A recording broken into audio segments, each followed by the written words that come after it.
जय हिंद मेरे प्यारे बच्चे। मैं उम्मीद करता हूँ आप लोग स्वस्थ होंगे, सेहतमंद होंगे, बहुत तंदुरुस्त होंगे। चलिए, एनसीईआरटी का हम लोग साइंस क्लास 7 चैप्टर 3 उसमें पढ़ रहे थे, जिसमें 2 क्लास हो चुका है इसका, आज तीसरा है। पार्ट कितना है प्यारे बच्चे? 3 है। कितना है? 3 है। आज देखते हैं 3 में 3 पढ़ेंगे, ठीक है। चलिए, बिना समय के बाद थर्मामीटर के बारे में पढ़ते हैं। थर्मामीटर का दूसरा पार्ट होगा ये आज।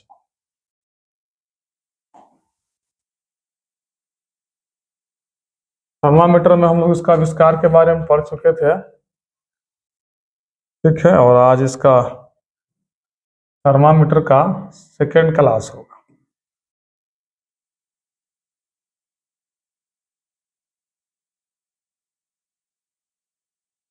चलिए, आज हम लोग पढ़ेंगे थर्मामीटर की संरचना।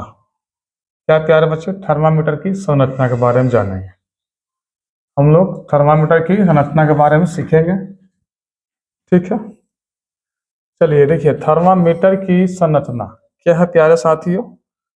थर्मामीटर की संरचना क्या है? थर्मामीटर की संरचना, ठीक है। चलिए, ये अपना थर्मामीटर है। जब कभी हम लोग का बुखार उखार होता है या शरीर का टेम्परेचर मापने के लिए थर्मामीटर से हम लोग मापा जाता है, या फ़ारेनहाइट में या तो डिग्री में, ठीक है। तो अधिकांश फ़ारेनहाइट ही रहता है।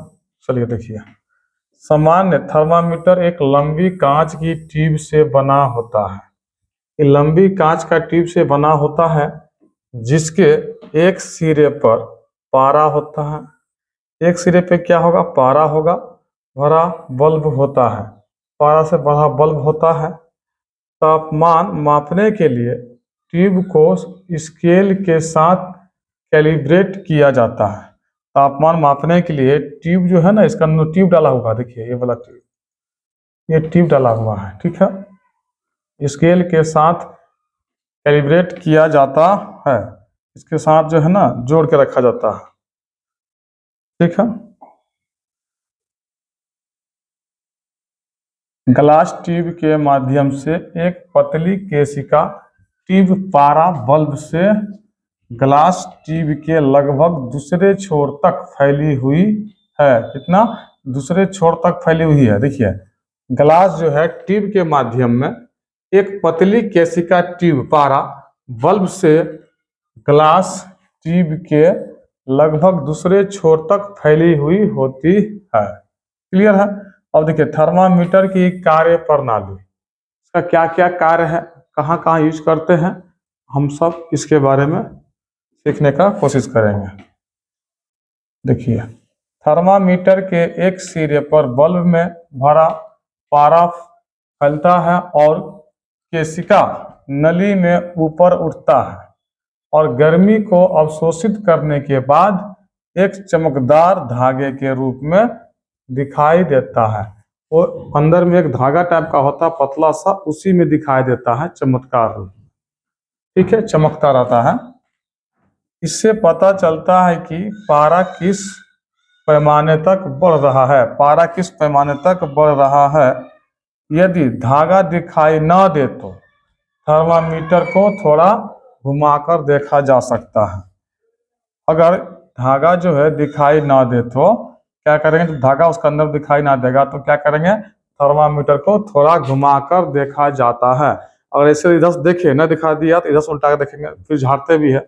आप देखते होंगे डॉक्टर साहब सब जो गांव घर में आते हैं, थर्मामीटर लगाते हैं, फिर देखने के बाद ये देखते हैं, उल्टा के देखते हैं, फिर झाड़ते हैं, फिर देखते हैं, क्योंकि दिखाई पड़ता नहीं है, ठीक है। अभी तो डिजिटल थर्मामीटर आ गया है, ठीक है, इसमें बताता है बढ़िया से। थर्मामीटर के प्रकार। अब थर्मामीटर कितने प्रकार का होता है देखते हैं। थर्मामीटर कई प्रकार के होते हैं। विभिन्न प्रयोजनों के लिए विभिन्न प्रकार के थर्मामीटर का उपयोग किया जाता है। यानी अलग अलग प्रकार का उपयोग अलग अलग जगहों किया जाता है। डॉक्टरी भी थर्मामीटर होता है, जो क्लिनिक थर्मामीटर, प्रयोगशाला थर्मामीटर, अधिकतम न्यूनतम थर्मामीटर, ठीक है, ये सब थर्मामीटर का प्रकार है। डॉक्टरी लाइन में करते हैं, क्लिनिक में करते हैं थर्मामीटर, ठीक है। और देखिए प्रयोगशाला में भी थर्मामीटर का प्रयोग करते हैं। और अधिकतम न्यूनतम थर्मामीटर टेम्परेचर नापने के लिए, अधिकतम टेम्परेचर न्यूनतम टेम्परेचर मापने के लिए थर्मामीटर का हम लोग प्रयोग करते हैं, ठीक है। इंफ्रारेड, डिजिटल थर्मामीटर, ईटीसी यानी इत्यादि। ताप और मापन। अब देखिए ताप और मापन के बारे में जानेंगे। क्या जानेंगे प्यारे बच्चे? ताप और मापन के बारे में जानेंगे।